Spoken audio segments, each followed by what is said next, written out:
Mayong hapon sa tanan. Thank you, Brother John. Brother John, thank you. Ang ginbasa, hindi lang gid madugay, ang life ni Jacob. This is the last record of Jacob's name. Of course, sa chapter 50, ara paghihapon si Jacob, no? Pero makita naton daw, ang ginhambal sa chapter 49 is all about Jacob blessing his children. And of course, since this is a series of study on the life of Joseph, i-discuss lang naton sini nga hapon si Joseph. So, we will be focusing our attention to verses 22 to 26. And this afternoon, we will talk about the blessings of Joseph.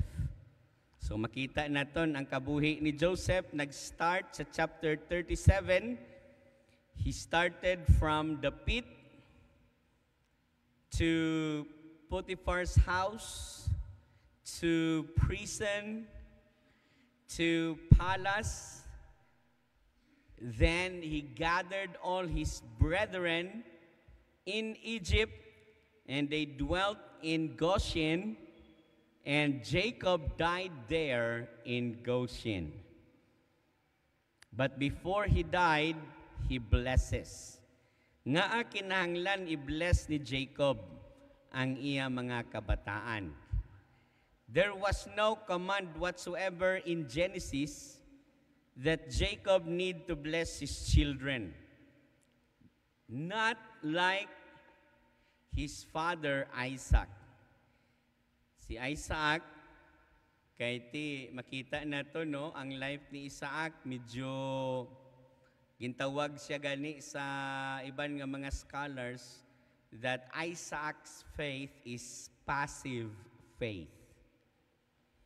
Abraham's faith is obedient faith. Isaac's faith is passive faith. And of course, Jacob's faith is more of tumultuous, troublesome, and yet he stands on his ground believing in God. So, si Isaac naghambal gid. Nga naghambal si Isaac nga, "Saw, my beloved son, abi pangayam na to kay pakamayuhon taka." Nga kay kabalus si si Isaac, nga siling sang Dios si Jacob ang i-bless, hindi si Esau. Kay kabalo na siya, the younger will be the leader and the elder must serve the younger. So, amo na nga Esau tried to bless, kag ihatag jatani ang blessing sa magulang nga dapat sa manghod. And then God intervened through the heart and the love of Rachel, through the love of Rebecca, nga iyaman paborito si Jacob. Now karon, it is now the heart of Jacob to bless his children. Though, makita naton mga kauturan, it is normal for the patriarchs to bless his children. Si Isaac okay lang, duhan lang iyang i-bless. Si Esau lang kag si Jacob. Si Jacob ya dusigid. Dusigid ang iya i-bless. And of course, he was guided by the Holy Spirit that those blessings are the future of the 12 tribes of Israel. So it happened in the tribes of Israel. But this afternoon, we will only have the focus on studying the blessings of Joseph. Makita naton mga kauturan, when Jacob blesses Joseph, apat ka mga blessings ang iya ginhatag kay Joseph. Sa isahon naton. Kaglantawon naton, always remember that Jacob and Joseph were not able to see each other for 15 to 20 long years. No? 15 to 20 long years. The dates are approximate, we do not know, but we are informed that Joseph was about 15 years old when he was cast into the pit and was sold to the Ishmaelites, then later sold to Potiphar's house. That was 15 to 20 years. So, ang heart ni Jacob close na. Joseph was dead. And so, for that long, 15 to 20 years, naghambal si Benjamin tay, buhi pagali si Manong tay. Malakat na tato tay, dito na ta maistar sa Egypt tay, grabe tong kabuganaan tay. You know what? Jacob was dying already when he heard the news. He's already old. In fact, after the blessing, he died. So, amo na nga kung dusi imong anak, ang pag-bless, makapatay di ay. Amo na nga 3 na lang akong anak para jutay. hindi tayo mapatay ko. Of course, I'm just joking. He died in an old age. And of course, it was a satisfying years because he thought that Joseph was dead and is alive.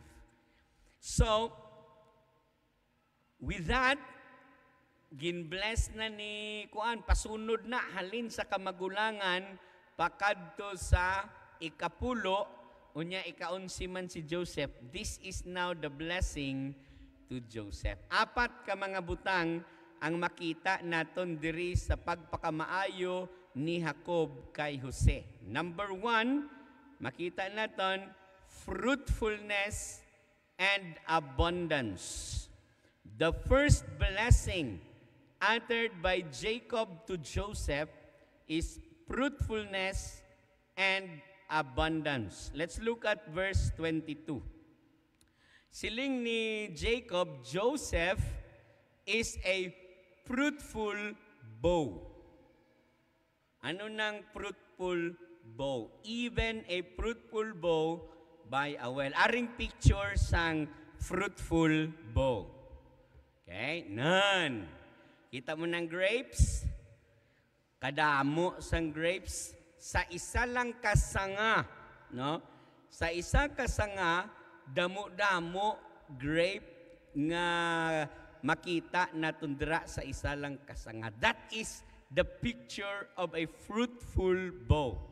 We know in John chapter 15 nga ang farmer, pag makita niya gani nga nanalinsing na ang sanga, ang branch, ano ganing ginahimo niya sa mga branch nga wala ga panalinsing? Ginakat niya. Para ano? Ang nutrients hindi na magdiretso to, kundi mag-focus na da sa branch nga nagsalingsing. That is fruitful bow. That's Joseph. Okay? Ikadua, makita naton is his bow is by a well. So, ang grapes nga natanom by a well. What does it mean by a well? That well is access to life-giving resources. Well is an access to a life-giving resources. Ano makita naton sa Psalm chapter 1 verse 3? And he shall be like a tree planted by the rivers of water that bringeth forth his fruit in his season. His leaf also shall not wither, and whatsoever he doeth shall prosper. So, ang grapevine ni Joseph, as a vine, gintanom siya sa kilid sang bubon. Kung kilid sang bubon, unya may ara gapang tubig dira, maawaslikan gid siya pirmi sang tubig. You can just imagine, he is not only fruitful, but abundantly fruitful. And look, whose branches run over the wall. Kita mo, may regular silang vine. May regular silang vine. Kita nyo na sa Israel, You try to visit na lang sa YouTube sang the way Israel would plant a vineyard. Nga sa ila na nga ginbutang guide, aring picture nga nakita na kon sa even the wall, meaning ang mga lapaw-lapaw nga mga branches nga wala na gani gintatap sang vine dresser gapamunga mangyapon. Nakuha niyong picture, the fruitfulness of Joseph. It's abundant. Naayhan nga si Joseph fruitful and abundant. It is because makita naton sa iya life journey. PPPP. From pit to Potiphar's house, from prison to palace. With this life of Joseph, he did not take his eyes off Jesus. He did not take off his eyes to God.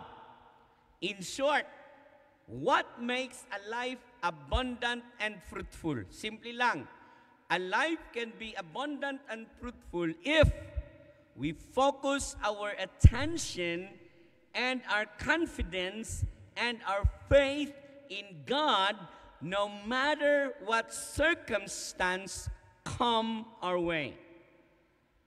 Budlay ang klase pangabuhi, bisan ano ka budlay sang pangabuhi, kung ang imo pagtuo na angkla sa Dios, you will always be fruitful and abundant. So, hindi hapos kag hindi tawhay ang pangabuhi ni Jose. Imagineun mo, sa imong pagkapamatanon, ginhamulag ka na sa imo panimalay nga imo palangga. Dason ang utod mo mismo nga mga hisaon, amo ang nagbaligya sa imo sa mga tawo nga estranghero. But Joseph did not place any hatred to his brethren. Why? Because he believes in God. Amo na mga kauturan ang una naton matun-an. Your life and my life will only be fruitful and abundant if our faith in God will continue despite the challenges we will be facing. Ano ang fruit naton nga mga tumuluo? Well, in life, sa aton nga pag-study sa pulong sang Dios, kung ikaw Kristohanon, isa sa mga bunga naton amo ang number 1, attitude. The fruit of the Spirit. Number 2, may ginatawag man kita nga the fruit of our lips. May ara man kita gintawag nga the fruit of our lives, which are souls. Okay? So these are the fruits in our lives. Hindi lang nga nagmanggaranon ka, fruitful ka na.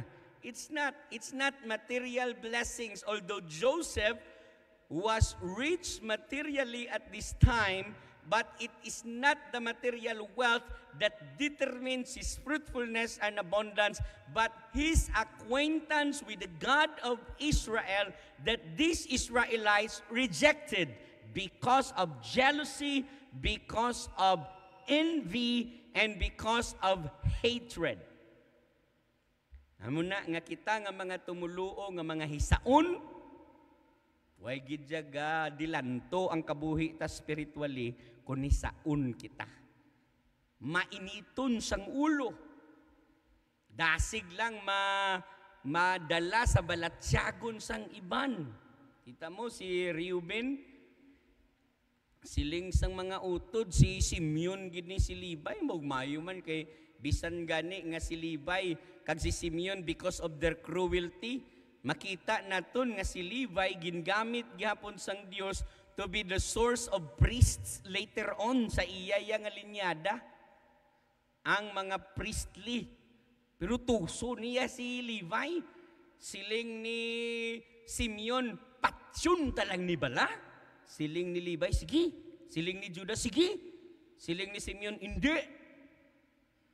Nangihi lang to si Simeon, no? Si Reuben, may ginkadtuan lang, I don't know, nung ginhimo ya, ay binaligya na yasang tatlo ang ilang manghud. Pirti ka mga malaot, kay mga hisaon, may ekspresyon na di karon sa next verse. So, wala nagadilanto ang kabuhi sang tumulo o we will never be fruitful if we act opposite to believing in God and trusting His Word.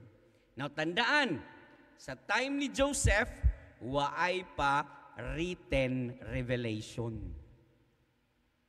Wala pa to 10 Commandments.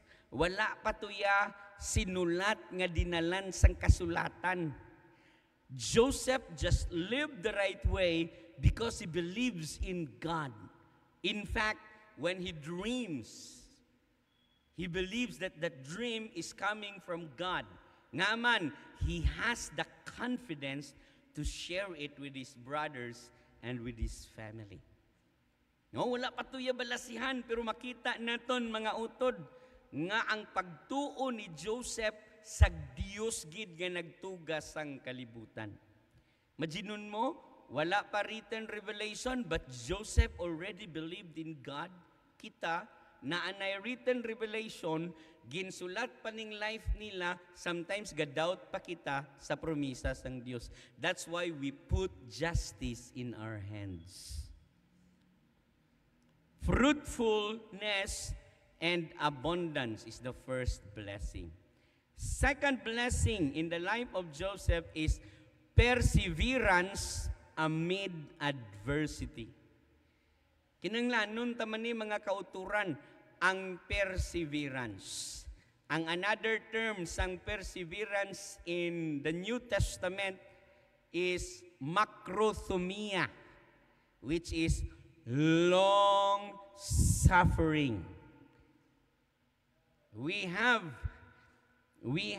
in one of the things we believe in, this is not actually, this is only a this is only a religious thought, no, of the group, of the Calvinist group, ang perseverance of the saints. Now, damo Baptist ang wala gapati sang perseverance of the saints. Kabalo ka mo ano ang motto sang perseverance of the saints? Once saved, forever saved. Hindi na mabaton sang madamo nga mga tumuluo. Nga aman, ti pagbaton ko karon kay Jesus, dason nang patay ko, nang rape ko, dason pagkatapos ng awat ko, dason pagkatapos ng pagig ko ng guba, pagig ko sa gamit sang iban. Luwas ko? Amo na pirmi ang ila argument, which is wrong argument. Okay? Wrong argument.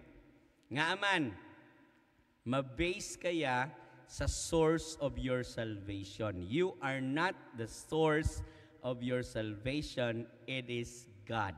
And therefore, God is almighty, God is immutable, God is infinite, God is strong. Therefore, your salvation is kept by God. Pero kung ibutang mo nga may part ka sa kaluwasan, di jud ka mutuo sa perseverance of the saints. Same connection with the perseverance of Joseph. Look at verse 23. The archers. Kilala nyo ning the archers? This refers to the enemies or the adversaries of Joseph. Question, sino ang kaaway ni Jose? Not the Amalekites, not the Perizzites, not the Jebusites, not the Canaanites, not the Perizzites. No. Sino ang kaaway ni Jose? His brothers.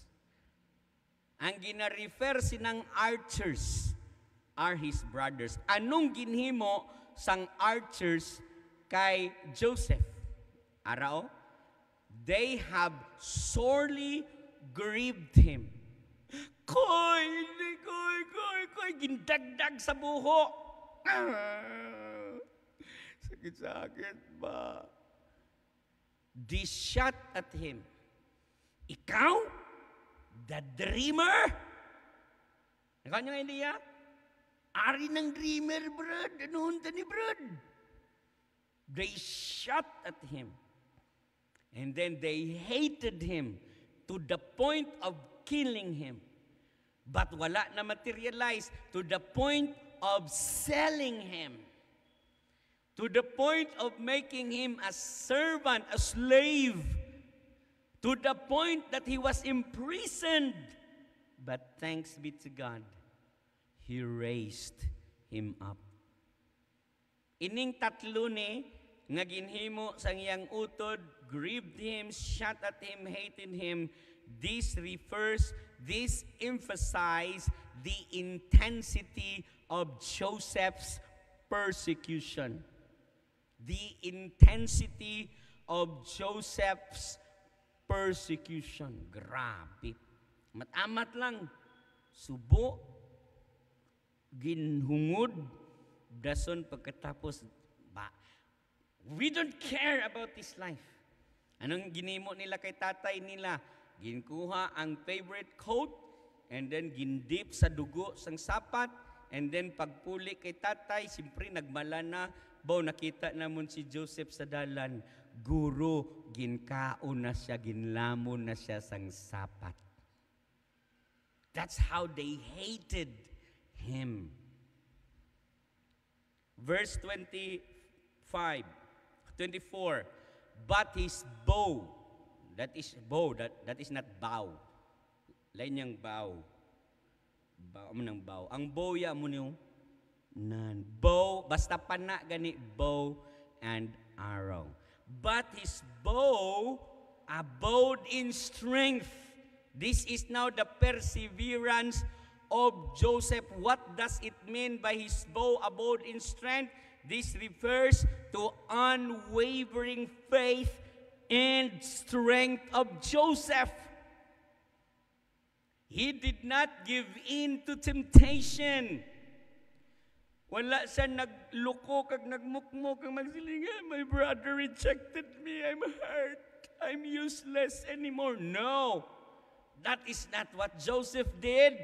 His bow abode in strength, meaning his faith in the extraordinary God continues, that even he is with the Ishmaelites, he was sold to Potiphar's house, he served, he lived, he confidently do the task entrusted to him, so much so that everything in Potiphar's possession was entrusted to Joseph unless or not his wife.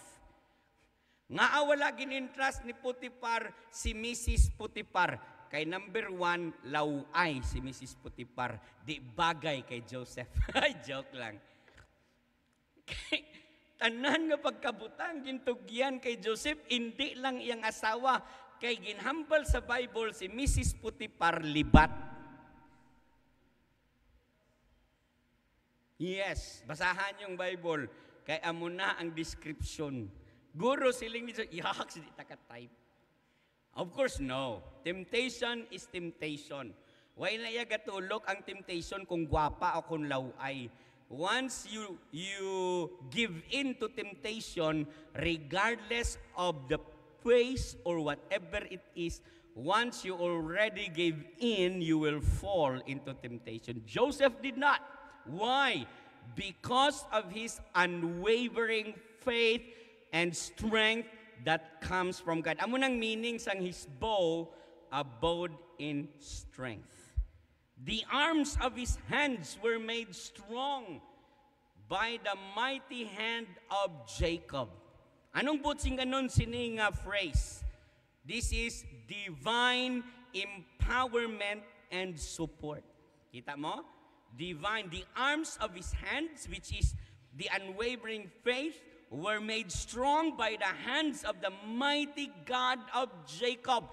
This is not Joseph's strength, but he leans to the strength of God, so much so that in his faith in God, he was not able to give in to temptation. And because of that, he leans on the power that comes from God. Divine empowerment and support. And we can see there the last portion of verse 24, from thence the shepherd, the stone of Israel. Ilang shepherd na, it's not God, kundi Joseph. Anong matabo sina? Joseph becomes the protector and the cornerstone of the nation Israel. You know what? In OT5, in the book of Hosea, sinudira ang ginrefer the most common used name in Hosea that refers to Israel. That's Ephraim. Who is Ephraim? Wali ni Pastor Archie last Thursday, bata siya ni Joseph. Nga manghod, dapat si Manasseh ang right hand, pero gin-cross ni Jacob ang kamot. Tay. Si Manasseh ang magulang tay, hindi si Ephraim. Kabalo ko nak. Pero kabalo po ko sinong gin-bless nak ni God. Si Ephraim is called Israel in the book of Hosea. And the rest of the Old Testament, basta makabati kag Ephraim, ina nagapatuhoy sa Northern Kingdom Israel. Diri na si Joseph, the shepherd, he becomes the protector and the cornerstone of the nation Israel. It is not his name, but his son's name. Mabasahan ninyo sa Joshua, in the division of the land, mabasahan ninyo ang half-tribe of Manasseh on the east, the half-tribe of Manasseh on the west. Imaginon mo duhagid ka tribo ang kay Manasseh, half, dason kay Ephraim pagid. Can you just imagine that among the 12 tribes, the biggest land and the biggest or the prosperous tribes are Ephraim and Manasseh? It's because of Joseph. Ara na, the shepherd, the stone of Israel. Why? Why was Joseph become like that? Key perseverance. He did not give up in the midst of trials. He clings to God. He trusted God. He keeps on believing in God despite the trials and the hardships in life. Perseverance amid adversity. Blessing na. So, that's the second. Third, makita natin the third blessing is divine assistance. Because Joseph stayed strong in God, because Joseph persevered, he receives assistance from God.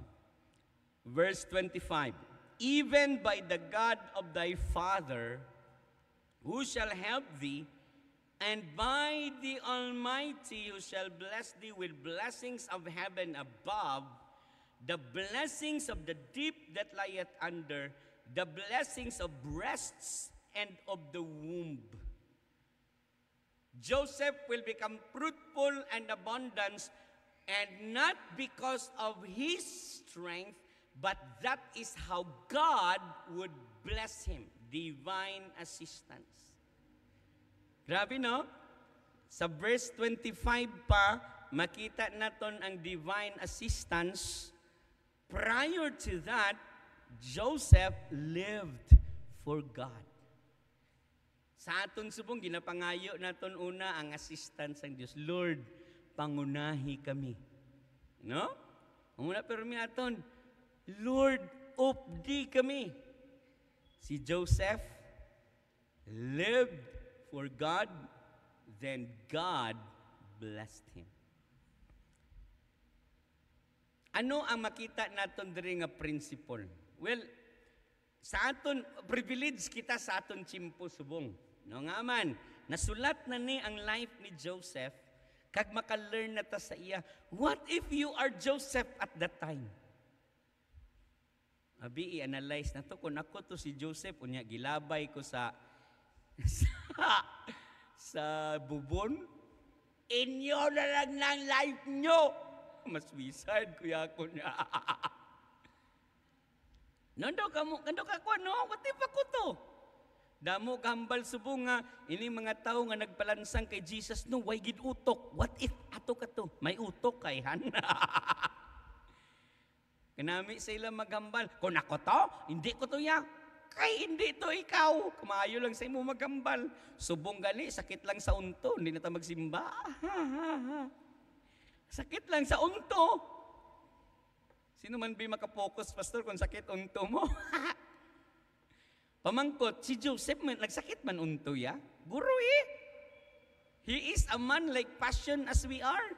Why lang to galing sila arthritis, guro that time? Galing kay si Job, may arthritis na. Butsing may arthritis na gid sila. So meaning, ang aton gina-experience man na nila. But it so happened that their faith in God is greater than the pain they experience. And so they experience the assistance of God. Ti sa aton man, amo man na. Verse 25 lang to, verse 25. Lantawan nyo lang sa inyo verse. Kay, nagdali-dali lang aton nga manugtublok. Advance mag-isip atong manugtublok subong. So, even by the God of thy father. Sino nang siling ni Jacob? Siling ni Jacob kay Joseph, ha? The God of your father, he's talking to himself. And the God of Isaac and the God of Abraham. That's the God of the patriarchs, the living God. He will be the one to help you. And He already helped you in the past. He will be helping you now, and He will help you in the future. That's Joseph's third blessing, divine assistance. And last for this afternoon, unique superiority. The unique superiority of Joseph. Nga amo na ng life ni Joseph, pero dili sa iya naghalin ang tribe ni Jesus. Nga man, his superiority is unique. Look at verse 26. The blessings of thy father, that's Jacob is talking to himself, have prevailed above the blessings of my progenitors, that is Abraham and Isaac, unto the utmost bound of the everlasting hills. They shall be on the head of Joseph.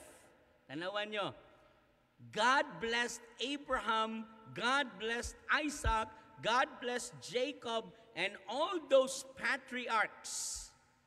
Combine the blessings of God, they are on the head of Joseph. Question, is Joseph part of the patriarch of Israel? No. Only Abraham, Isaac, and Jacob. Nga hindi siya part sa patriarch. His is greater than Abraham, Isaac, and Jacob. Tanawan yung hambalda. They shall be on the head of Joseph. And on the crown of the head of him that was separate from his brethren. God blessed Reuben to Benjamin, but the blessings of Joseph is far above them. Even the blessings of God to Abraham, Isaac, and Jacob was on the head of Joseph. Amuna kabakod si Joseph. His distinct and unique superiority. Amuna makita natin dira sa verse number 26. So, Jacob blessed Joseph in 4 ways. Fruitfulness and abundance, perseverance amid adversity, divine assistance, and unique superiority. Tandaan, wala nag-claim si Joseph. Kabati ka mo mga utod. Next Thursday, Pastor Luel, I think, will be discussing this. Chapter 50. Pagkabati ni Joseph sa blessing, the blessings of my progenitors is upon thy head, sa chapter 50, wala nagsiling si Joseph, kabati ka mo mga utod ko, ha? Ako ang leader sa panimalay nga ere. Ako, you listen to... Wala. Balik ka mo next Thursday kay tunan tana kung anong ara sa tagipusoon ni Jose. Nagpadako bala sa ulo ni Jose ining blessings nga ginhatag ni Jacob sa iya? O kon wala? See you next Thursday. Anong lesson matun-an ta diri? Number 1, fruitfulness and abundance come from trusting God no matter what the circumstance. Walay laing pamaagi nga ang kabuhi mo pakamaayuhon sing bugana sang Dios apart from trusting God. Siling mo, kaya ko ni, hindi ka makaangkon sang pagkabugana sang blessing sang Dios because wala sa aton kusog kundi sa aton pagsalig sa Dios nga nagahalin ining fruitfulness and abundance. Second, perseverance in the face of adversity is the key to securing God's assistance. Pagtukar sang ulcer mo, nugay dayon puli, kag mangayo to asistan sa Dios. Gino? This is the simplest explanation of the thing. Perseverance is the key. Alangan magpabilin ko, pastor, mapatay ko di. Prove God kung patsyon niya kani sa Bible School. Nga ang naagyan mo, sobra pa sa naagyan namon, pareho man lang ta. This is a challenge for all of us. Cancer? Ano pagid mga masakit nga kanang sitawag ka na ng kidney failure? Di lapit na lang tada. No, on process. Basi na mo di sa aton, on process na sa kidney failure. Don't be afraid. Let's go through believing God in the midst of pain, in the midst of financial struggle. Keep on believing, keep on trusting that God will carry you through because this is the key to securing God's assistance.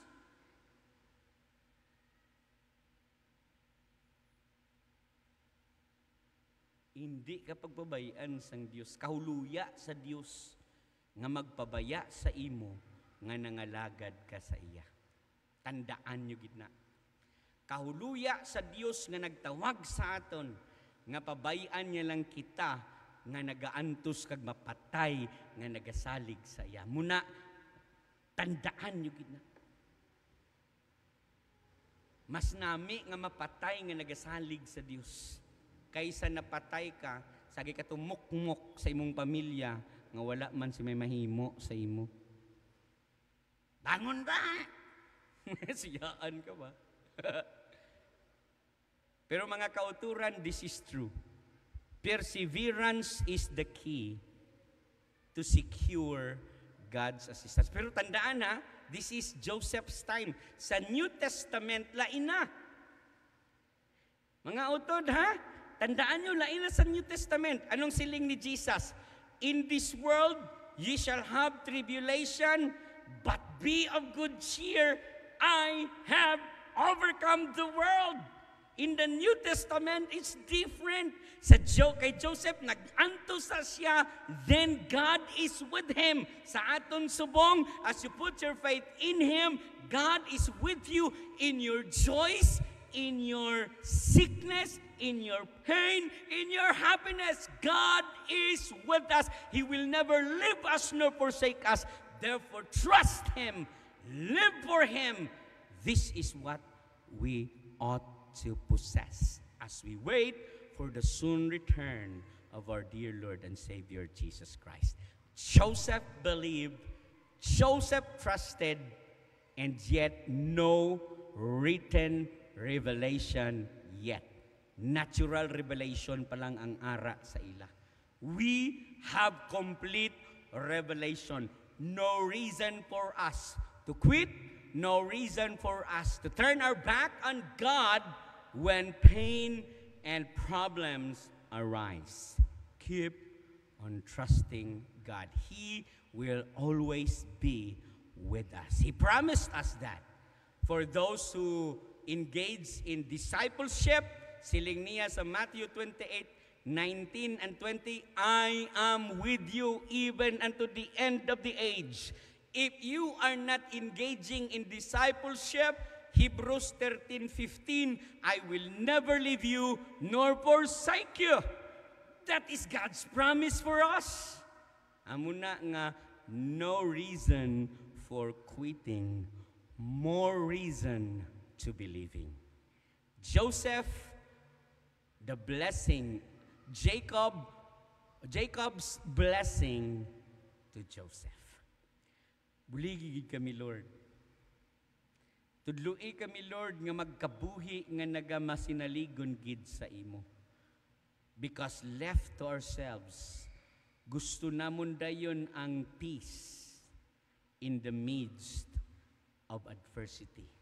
Gusto namon dayon relief in the midst of adversity. We don't want to persevere. Sometimes, mga entitled na kayo mi nga mga kaanakan nimo kay jutay lang nga problema dayon namon ludluhod simo, which is the right thing to do. But unlike Joseph, he faced all the challenges with a confidence in God. Kabay pa, Lord, nga mangin pareho man kami kay Joseph. Lain man iya sitwasyon sa amon, pero ang amon pagsalig sa imo mao ning liyabi nga amon maangkon ang imo promisa. You will never leave us nor forsake us. You will be with us until the end of the world. And so, make us confident in this kind of truth you have given to us, so that while we wait for your soon return, we will be found faithful, doing the task you have entrusted us to do. Bless us as we continue worshiping you this very moment, for in Jesus' name we pray.